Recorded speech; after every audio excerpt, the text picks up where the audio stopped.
खुलुमबाय बयनिसिमबो नोंथांमोननि थाखाय माखासे खौरांफोर लानानै फैलायबाय आरो चेनेलाव गोदानब्ला अन्नानै चेनेलखौ साबस्क्राइब खालामनानै लादो बेल आइकनखौ येलाव होनानै ला जाहाथे नोंथांनाव सिगां नटिफिकेसन सहैग्रोयो। दानिया खोनासंलांदो। गिबि खौराङाव दङ नसुंसे हादर भुटानाव अर खामनाय जाथाय जादों। भुटाननि गेलेमफुआव हरखाब गोदानै बानायबाय थानाय इमिग्रेसन न'आव अर खामनाय जाथाय जायो। जाथायथिलियाव भुटान अर खोमोरग्रा हान्जाया नुजाथिनानै अरखौ खोमोरनो नाजायो। दावबायारिफोरनि थांनायाव हेंथा फोसावनाय जादों। अर खामनाय लोगो लोगोनो नसुंसे हादर भुटानाव गिख्रंथाव अर खामनाय जाथाया जानानै थांदों। बे जाथाया माब्रै जादों बेनि सोमोन्दै मिथिनाय जायाखै। नैथि खौराङाव दङ गरेस्वरनि सुवागपुराव हिन्जावसानि अजद गोनां भिडिअ'। बाथरुमाव हिन्जावसा दुगैनाय भिडिअ' खालामदोंमोन आइनुल इस्लाम राजमिस्त्रिया। आइनुल इस्लामजों लोगोसे खादों मददगिरि आबु बकर सिद्दिकखौ।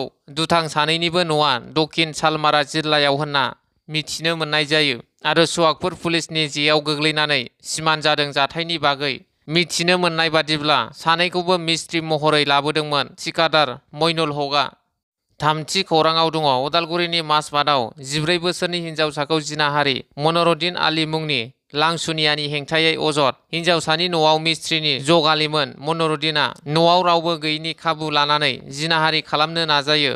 मनरुद्दिना दै बिनो फैनानै गाज्रि खामानि मावनो नारा नाथा जायो। मनरुद्दिन आलीया आरो न'खरनि सुबुङा गासै बाथ्राखौ फोरमायो। सैनांनाय न'खरा माजबाट पुलिस थानायाव गसर थिसननायनि उनाव माजबाट पुलिसआ मनरुद्दिन आलीखौ खाबाय होनना मिथिनो मोननाय जादों। जाथायनि उनावनो जावरिखांदों माजबाटनि आफाद गौथुमफोरा।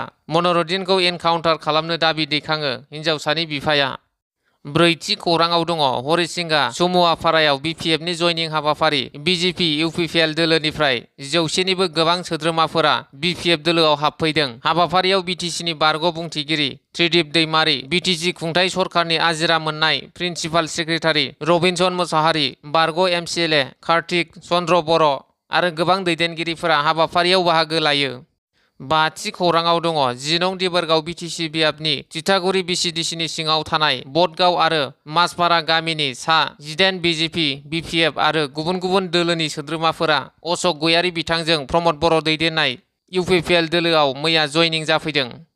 द'थि खौराङाव दङ क'क्राझार जिल्ला बर' थुनलाइ आफादनि 51थि बोसोरारि जथुम्माखौ फैगौ डिसेम्बर दाननि 20 आरो 21 अक्ट' खालि खुंफुंनो थाखाय मैया बानजाय आफाद दाफुंबाय। क'क्राझार जिल्ला बिसमुरि ओनसोलाव थानाय बासबारि गोजौ फरायसालिनि गेलेग्रा गेवलां फोथाराव साननैनि हाबाफारिजों क'क्राझार जिल्ला बर' थुनलाइ आफादनि 51थि बोसोरारि जथुम्माखौ खुंफुंनो थाखाय मैया बानजाय आफादखौ दाफुंबाय। आफादगिरि महरै जयमन्त मोसाहारि आरो नेहाथारि महरै दुलाल बसुमतारी बिथांमोनखौ थिसनबाय। फैबाय थानाय समाव हाबाफारियावनो गाजा गोमजायै बाहागो लाफैनो थाखाय खौरांनि गेजेरजों फोरमायदों क'क्राझार जिल्ला बर' थुनलाइ आफादनि आफादगिरि बिजेन कुमार बसुमतारी बिथाङा। स्निथि खौराङाव दङ कटन मुलुगसोलोंसालिनि vice chancellor professor Ganesh Chandra Owaria मैया क'क्राझार मुलुगसोलोंसालिनि गोदान भाइस चेन्सेलर महरै बिबान आजावबाय। जोनोम गामि गसाइगाव बुमखानि आथिखालाव गुवाहाटि नोगोरमानि दिरेनपारानि थागिबि कटन मुलुगसोलोंसालिनि प्रफेसार गणेश चन्द्र औवारिया क'क्राझार मुलुगसोलोंसालिनि भाइस चेन्सेलर महरै बिबान आजावबाय। क'क्राझाराव गोदानै बिबान रुजुनाय बिसिखौ दुंब्रुदै बरायदों एमएलए लरेन्स इस्लारिजों लोगोसे मुलुगसोलोंसालिनि खुंथाय आरो क'क्राझार जिल्ला एबसु आरो सानसुमै मेलेमजिबिफोरा। दाइनथि खौराङाव दङ तामुलपुर जिल्लायाव हादर अनफावरि तुरुन फुकननि 86थि थैनाय सान फालिदों।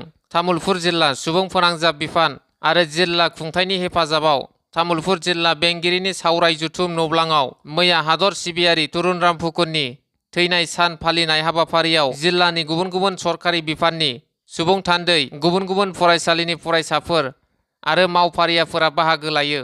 हाबाफारियाव गाहाय आलासि महरै तामुलपुर जिल्लानि समाज सिबियारि ब्रजेन्द्र देखाया बाहागो लानानै दानसेयारि लाइसि बरद फकिलिखौ बेखेवनानै होयो। बेनि उनाव हादर अनफावरिफोरनि जिउ आरो बिहोमाफोरनि सायाव गुवारै बिबुंथि होयो।